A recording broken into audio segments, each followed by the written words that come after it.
Bapak Ibu yang dikasihi oleh Tuhan, kembali bertemu dengan kami semua. Pada saat ini pergerakan kami mengisi renungan untuk saat ini. Renungan saat ini dibawakan oleh Bapak Pendeta Andono Pawoko. Semoga menjadi berkat untuk kita semua. Amin.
Selamat berjumpa kembali Bapak Ibu Saudara yang dikasihi oleh Tuhan.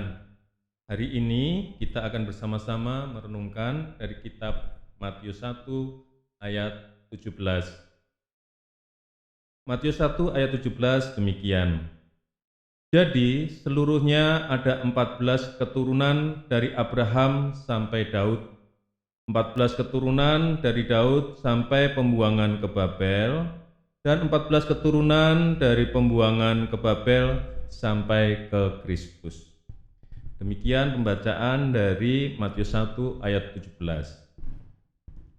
Bapak Ibu yang dikasihi Tuhan, bacaan kita hari ini itu adalah bagian dari silsilah Tuhan Yesus Kristus. Ada beberapa hal yang bisa kita gali dari silsilah Tuhan Yesus Kristus. Salah satunya dari ayat yang kita baca. Yang menjadi pertanyaan adalah, mengapa dimulai dari Abraham, kenapa tidak dimulai dari Adam dan Hawa? Kemudian, mengapa pada titik Daud dan pada momen berikutnya adalah pembuangan Babel dan sampai kepada Kristus? Saudara-saudara yang dikasihi oleh Tuhan, kalau kita perhatikan titik-titik yang diambil oleh penulis kitab Matius, ini merupakan titik-titik puncak dari iman Israel. Yang pertama adalah Abraham. Abraham menjadi patokan bagi orang Israel asal mula bangsa ini, bapak orang percaya.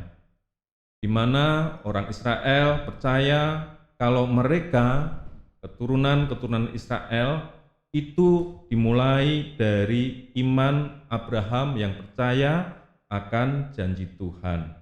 Kemudian janji Tuhan ini menjadi bangsa yang besar, bangsa yang luar biasa. Kemudian sampai pada zaman Daud.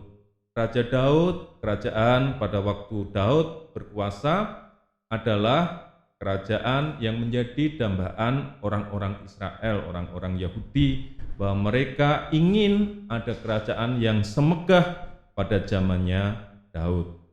Peristiwa ini menjadi penting sekali bagi bangsa Israel. Kemudian ketika orang berdiskusi tentang Babel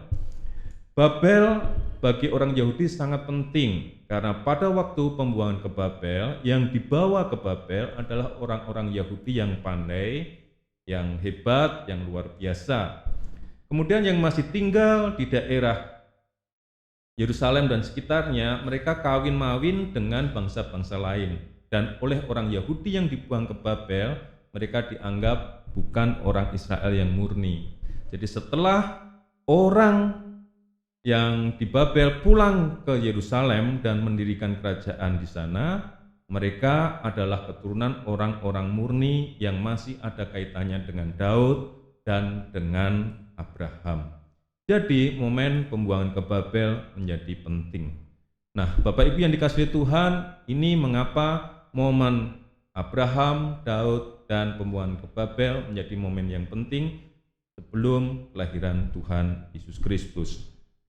Saudara-saudara yang dikasihi Tuhan, kalau kita melihat peristiwa ini dalam pola penulisan kitab Matius, itu kita dapat melihat keindahan dari sastra Matius. Bapak Ibu tentu pernah tahu yang namanya roti sandwich ya. Jadi roti, kemudian ada isi, kemudian roti. Kayak hamburger itu ya, roti di atas, roti di bawah, di tengah-tengahnya ada dagingnya. Nah, kalau Ibu Bapak perhatikan, pola ini ada pada ayat yang kita baca. Daud, pada peristiwa intinya Daud dan Babel itu mewakili bagian tengah, bagian dagingnya.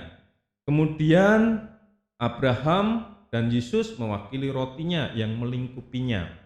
Jadi secara polanya Abraham, peristiwa Daud, peristiwa Babel, kemudian di atasnya peristiwa Yesus. Kalau kita melihat pola yang semacam itu, kita dapat melihat sebuah makna yang begitu dalam, dan ini menjadi pola yang umum nanti kalau Ibu Bapak belajar dari kitab Matius, pola sandwich yang semacam itu. Bapak Ibu, kalau kita melihat dan merenungkan dari pola penulisan Matius yang semacam ini, kita melihat satu hal yang luar biasa dari silsilah Tuhan Yesus Kristus ini, bahwa realita yang ada di tengah itu dilingkupi oleh kepercayaan awal dan ditutup oleh kepercayaan yang kemudian. Jadi, kepercayaan pertama, peristiwa, dan kepercayaan yang kedua. Jadi, ada pola yang semacam itu. Jadi, iman, karya, dan iman yang lebih tinggi lagi. Bapak Ibu yang dikasihi Tuhan, pola ini juga sebenarnya sering kita pakai dalam kehidupan kita semuanya.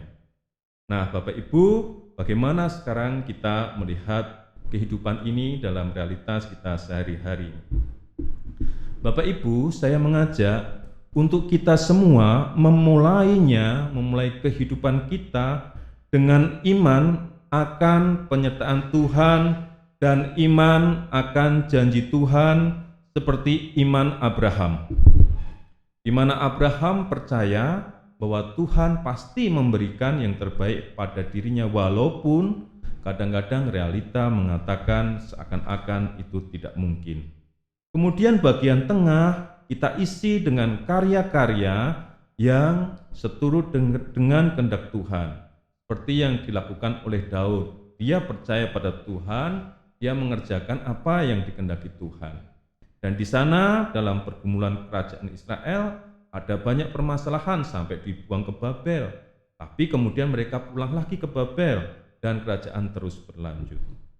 Pada bagian terakhir, saya mengajak Ibu Bapak semua untuk masuk dalam iman yang berikutnya, iman yang lebih dalam lagi, iman kepada Tuhan Yesus Kristus, iman akan Tuhan yang mengasihi dan menerima kehidupan kita. Bapak Ibu yang dikasihi Tuhan, akhirnya mari kita menjalani hidup kita berangkat dari iman, menghadapi realita, dan masuk lagi dalam iman yang lebih tinggi, iman yang sungguh percaya Tuhan yang mengasihi kita. Selamat hidup di dalam iman yang dinamis, hidup di dalam iman yang terus berkembang, hiduplah di dalam iman yang sungguh-sungguh membawa kehidupan. Kiranya Tuhan memberkati Bapak Ibu semuanya. Amin. Bapak Ibu Saudara, mari bersama-sama kita berdoa. Bapa yang penuh kasih, pencipta langit dan bumi, Biarlah dalam realita sehari-hari yang kami hadapi, juga dalam setiap kesulitan yang kami hadapi, persoalan-persoalan kehidupan kami semuanya, ajari kami untuk bertumbuh di dalam iman kami dan memaknai kehidupan ini dengan lebih baik lagi. Biarlah kami berangkat dari iman yang percaya akan janji Tuhan, mengerjakan segala sesuatu dengan setia, seturut dengan kehendak Tuhan, dan juga dalam iman yang percaya akan pengampunan, keselamatan, anugerah Tuhan bagi masa depan kami semuanya. Terima kasih ya Tuhan, kami berserah di dalam kuasa kasih-Mu, dalam nama Tuhan Yesus Kristus. Kasih kami kepadamu Tuhan. Haleluya, amin.